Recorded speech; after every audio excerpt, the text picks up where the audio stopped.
Hai semuanya, miskomunikasi kerap kali terjadi dalam kehidupan manusia. Ada dua orang, A dan B. A sedang berbicara menyampaikan isi hatinya atau pikirannya, B sedang mendengarkan. Ketika B ini tidak memahami atau salah memahami maksudnya A, kemudian dia mengambil kesimpulan, oh si A ini berpikir begini, maksudnya begini. Ternyata salah, itulah yang disebut dengan miskomunikasi. Saudara sekalian, kita melihat Tuhan adalah komunikator yang ulung. Tuhan menyampaikan maksudnya dengan jelas, terstruktur, mudah dipahami, lengkap. Tetapi bangsa Israel tidak memahaminya. Oleh karena itu, Tuhan menjelaskan dengan sabar kepada mereka sebenarnya apa yang dimaksudkan oleh Tuhan. Cuman Alkitab mencatat, bangsa itu bangsa yang berat telinganya, nggak mau mendengar. Yang berat hatinya, nggak mau mengerti maksud Tuhan dengan sesungguhnya. Tapi Musa menjelaskan dengan sabar, ya sebagai perpanjangan tangan Tuhan. Ulangan 10 ayat 12 dan 13. Maka sekarang hai orang Israel, apa yang diminta daripadamu oleh Tuhan Allahmu, selain dari kamu itu takut akan Tuhan, ya hidup menurut segala jalan yang ditunjukkannya, mengasihi Dia, beribadah kepada Tuhan Allahmu dengan segenap hatimu dan segenap jiwamu, berpegang pada perintah dan ketetapan Tuhan yang kusampaikan kepadamu pada hari ini supaya baik keadaanmu. Dijelaskan berikutnya, Tuhan itu terpikat dengan hati nenek moyangnya Israel. Siapa sih? Abraham. Abraham nggak mengerjakan semua ritual yang mereka lakukan, hanya 1-2 saja.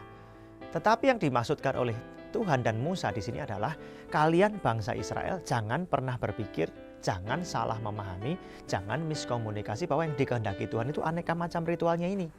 Bukan. Abraham nggak terikat dengan itu. Yang dikehendaki adalah hatimu mengasihi Tuhan. Ini contoh ya, sunat hatimu. Ya, jangan tegar tengkuk.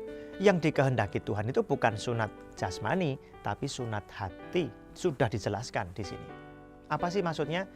Sunat ini memotong bagian kulit, bagian tubuh tertentu yang menghasilkan cairan yang kalau nggak dibersihkan tiap hari jadi kotoran, jadi masalah. Makanya Tuhan berkata lewat Musa, sunat hatimu. Sunat fisik itu hanyalah lambang kamu menjadi umat yang mengkhususkan dirimu oleh Tuhan.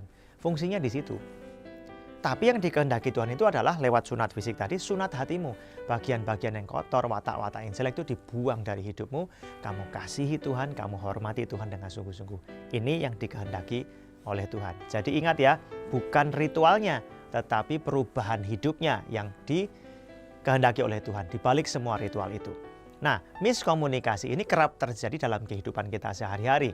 Contoh antar pasangan, suami berkata begini. Kadang-kadang suami ini nggak bisa mengungkapkan isi hatinya dengan baik. Atau sebaliknya istri berkata begini. Kadang-kadang dia nggak bisa mengungkapkan isi hatinya dengan baik. Sebaliknya yang mendengar, istrinya atau suaminya yang mendengar juga bisa salah memahami. Dan inilah penyebab terjadinya aneka macam miskomunikasi yang berujung pada pertengkaran. Supaya kita tidak salah memahami, bagaimana yang harus kita lakukan? 1, teladani Tuhan. Jadilah komunikator yang ulung. Jelaskan dengan sabar, jangan emosional, jangan terlalu cepat berbicara. Jelaskan dengan sabar, tanya udah ngerti belum? Kalau belum, nanti dijelaskan ulang. Sebagai orang yang mendengar, kita perlu bertanya, apakah maksudnya begini? Aku menyimpulkan begini, benar nggak? Kalau salah maksudnya bukan seperti itu, ya kita bersedia mendengarkan ulang. Kira-kira seperti itu. Nah, saudara sekalian, beri kesempatan kepada pasangan kita untuk menjelaskan. Sebaliknya ketika kita menyampaikan isi hati kita, ya sampaikan dengan sabar, pelan-pelan, jangan buru-buru. Inilah indahnya berkomunikasi. Ya, supaya kita nggak ngalami miskomunikasi, kita perlu belajar untuk berbicara dengan tepat, bijak, dan mendengarkan dengan sungguh-sungguh. Dan ya, jangan cepat-cepat mengambil kesimpulan. Tanya kalau kita nggak ngerti. Dengan demikian kita menghindari miskomunikasi sehingga hidup kita dengan pasangan kita, orang tua, dengan teman-teman, rekan kerja selalu harmonis dan memuliakan nama Tuhan. Tuhan memberkati.